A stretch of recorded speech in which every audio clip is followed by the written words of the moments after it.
بسم الله الرحمن الرحيم. القارعة. ما القارعة؟ وما أدراك ما القارعة؟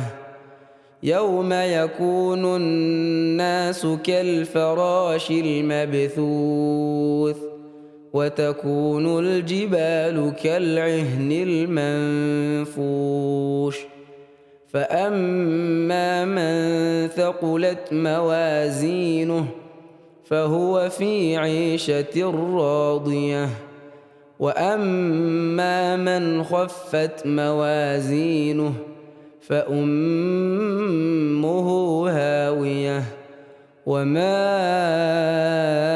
أدراك ما هي نار حامية.